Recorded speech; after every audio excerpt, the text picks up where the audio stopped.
the people with the backwards attitude, pointing fingers, and that's a bad excuse for sitting on your ass when you complain. It's two things that you don't want to change. You ain't got no time for me, and I ain't got no sympathy for you.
Digital Foundry recently compared the PS4 Pro enhanced version of Assassin's Creed Origins to a $1,000 PC build. I'll get to the $1,000 price tag in a minute, but the game looked fantastic on both PC and PS4 Pro. But what's with the huge price gap?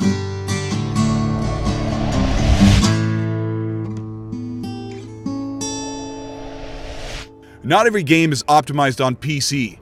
Certain developers are notorious for poor optimization on PC. Ubisoft has a reputation with their developers. Still, the wide range of generational graphics cards, GDDR class RAM, and the myriad of PC configurations make performance a challenge, putting optimization in the hands of PC gamers to fine-tune the settings in and outside of the game. In order to meet the criteria of Assassin's Creed Origins running on the PS4 Pro at about 1500p 30, the PC Digital Foundry used couldn't handle 4K 60, so they brought the refresh rate down to 30. In my opinion, it would have been more effective to run the game on PC at 1080 60, next to the PS4 Pro at 1500p 30, since a higher frame rate improves gameplay dramatically and allows visuals in between frame refreshes to display a sharper, more vibrant presentation. Digital Foundry used a PC that could handle 4K in a huge open world title, with a 1080 Ti, which according to my best cost breakdown is around a $1,000 build. And that 1080 Ti alone is $750. Digital Foundry could have ran resolution scaled to 2K on PC and compared the extra features like better draw distance and texture filtering than the PS4 Pro. Comparing a $1,000 plus PC to a $400 PS4 Pro seems to be totally pointless.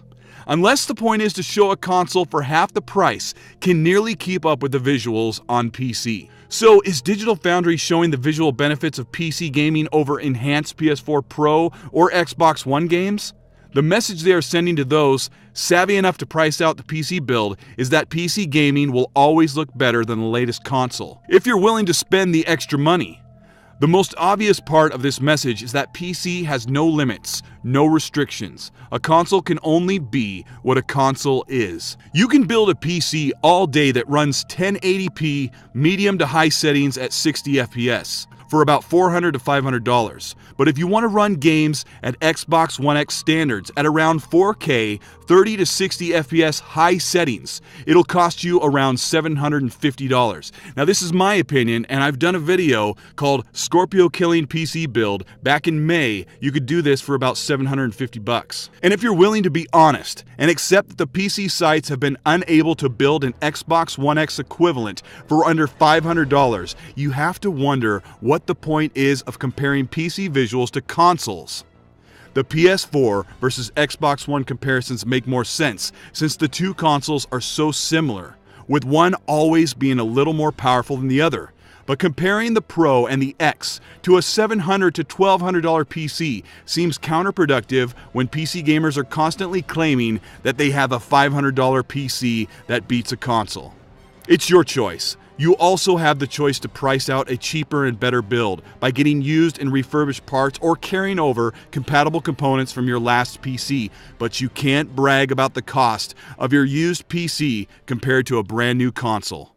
This week, PC World built an X-like PC using a Ryzen 3 CPU and an RX 580 foundation. All components were comparable to the Xbox One X, and thankfully, they were not impacted by the data mining price hike. This build did not include Windows 10 or a controller or a mouse and keyboard, which would add an additional $60 to $100 to their build price of $705. In order to run AAA console games at around 4K at 30 FPS with high PC settings and effects using high-resolution textures, these parts are required to meet a fair comparison. It just can't be done.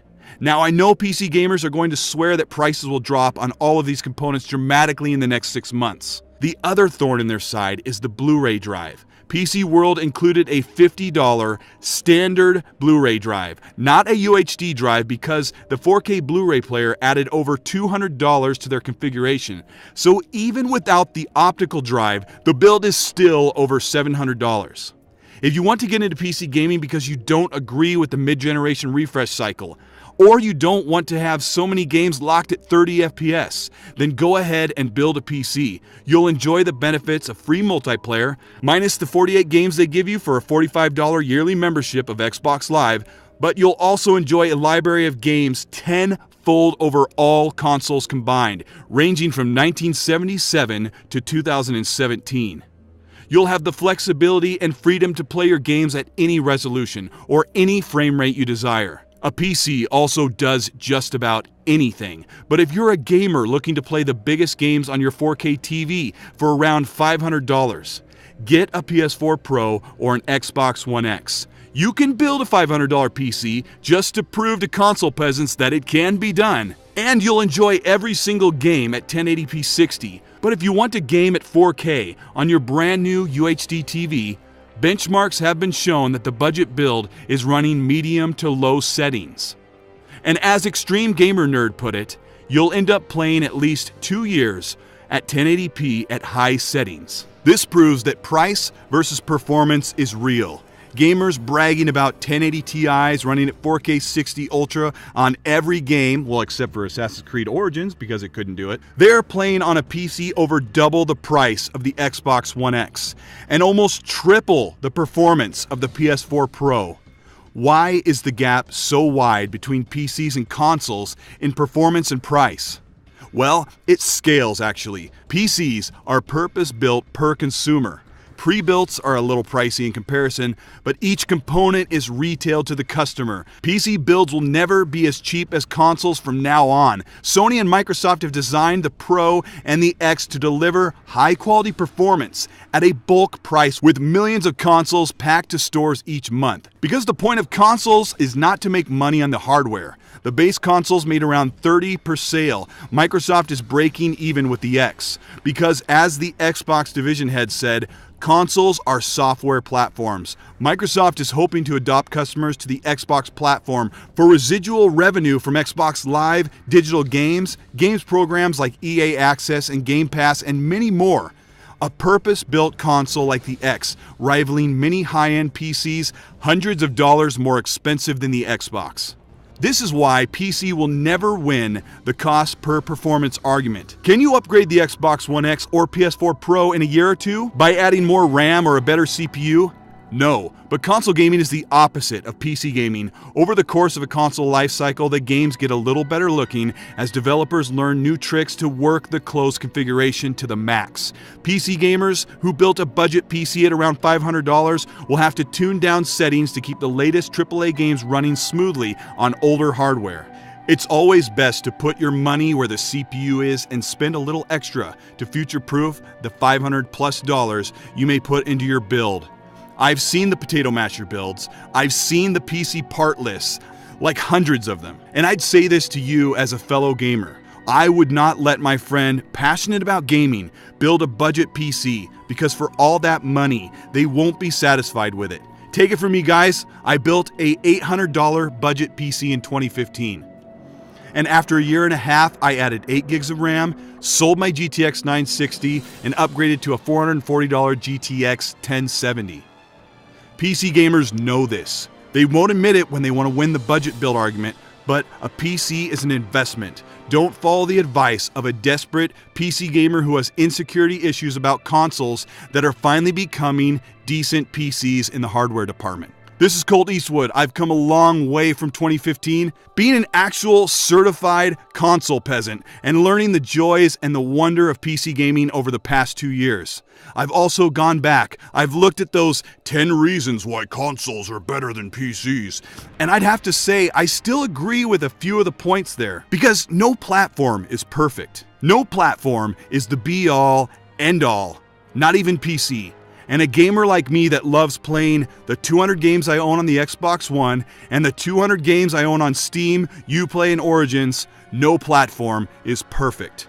Find what platform you enjoy most or where your friends are. Be excited that the Xbox One X is delivering better visuals, up to 4 times more than your last Xbox. Be excited that the Pro and the X are pushing devs to make games look better for everybody.